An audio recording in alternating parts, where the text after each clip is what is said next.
माननीय उपाध्यक्ष महोदय, सभा का संघनित संस्करण होने के नाते अपने कार्य और स्वरूप में समितियां अपना विशेष महत्व रखती हैं। वे प्रचार प्रसार और दलीय पूर्वाग्रहों से दूर रहकर मौन साधक की तरह अपने अन्वेषण कार्य में लगी रहती हैं। शासन के आलोक में कार्यक्रम और योजनाओं का तटस्थ और वस्तुपरक मूल्यांकन करने वाले इस निकायों के प्रतिवेदनों को प्रायः गंभीरता से लिया जाता है। प्रशासन की भूलों, खामियों और विफलताओं पर पैनी निगाह रखकर ये जनहित की वाजिब रखवाली करती हैं।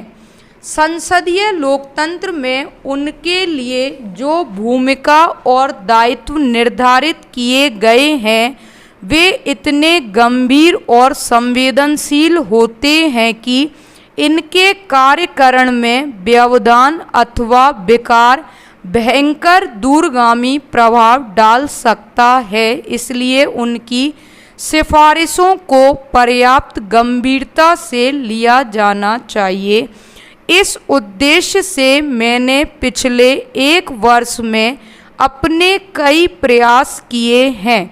मैंने प्रथम बैठक को संबोधित करते हुए स्पष्ट कर दिया था कि इस प्रणाली को सुदृढ़ करना हमारी प्राथमिकता में सम्मिलित किया गया है। मैंने जुलाई 94 में शखधर समिति की सिफारिशों पर खुला विचार विमर्श करने की दृष्टि से सभापतिगण एवं वित्तीय समितियों के सदस्यों को संगोष्ठी में आमंत्रित किया था। इसमें जो निष्कर्ष उभर कर सामने आए, उनके क्रियान्वयन करने के लिए अगस्त में उच्च स्तरीय बैठक बुलाई और समिति शाखाओं को सक्षम और अनुभवी अमला उपलब्ध कराया जाएगा, जिसके अच्छे परिणाम सामने आ रहे हैं।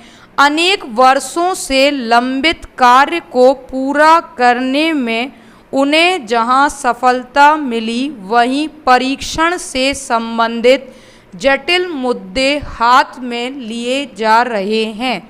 अभियान के तौर पर कामकाज में सुधार संबंधी काम जारी है। केवल आपका सक्रिय सहयोग अपेक्षित है। प्रशासन पर कार्यपालिका और कार्यपालिका पर विधायिका की पकड़ और अधिक कारगर ढंग से बन सके, इस लिहाज से विषय समितियों के गठन की आवश्यकता है। इस बारे में सैद्धांतिक सहमति बन चुकी है। अंत में मैं विभिन्न सदस्यों से यह अपेक्षा करता हूं कि वे अपने कर्तव्यों को पूरी क्षमता से निभाएं और इस दिशा में गतिरोध महसूस करने पर आप अपने महत्वपूर्ण सुझाव दें। हम सर्वदलीय बैठक बुलाकर आपके महत्वपूर्ण सुझाव को विचार विमर्श के माध्यम से दूर करने का प्रयास करेंगे। समिति प्रणाली के सतत व्यवहार से यह परिलक्षित हुआ है, जनता के माध्यम से लोकतंत्र में सरकार चुनी जाती है, अतः वह जन भावना से प्रतिबिंबित करने वाली और जन अपेक्षाओं को यथासंभव पूर्ण करने वाली होनी चाहिए। विश्व के सभी लोकतांत्रिक देशों में अपनी अपनी भावना और जरूरत के आधार पर संसदीय प्रणाली का स्वरूप निर्धारित किया जाता है। मेरे विचार से कार्यपालिका का विधायिका के प्रति और विधायिका का जनता के प्रति सामूहिक उत्तरदायित्व इस अवस्था का मौलिक सिद्धांत है। प्रजातंत्र प्रणाली के साथ साथ संसद और विधानमंडल का कार्यभार बढ़ने लगता है और विभिन्न कारणों से इस बढ़ते हुए कार्यभार को सदन द्वारा निपटाना असंभव लगने लगता है।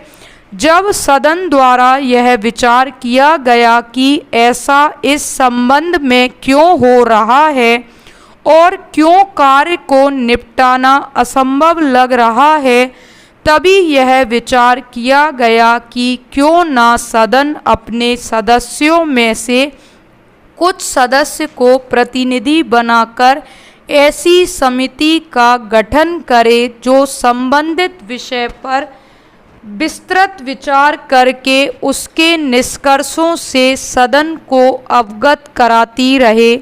इसी विचार के परिणाम स्वरूप समिति प्रणाली का सूत्रपात हो गया, जिसका उपयोग आज विश्व की अधिकांश विधायिकाओं में किया जा रहा है।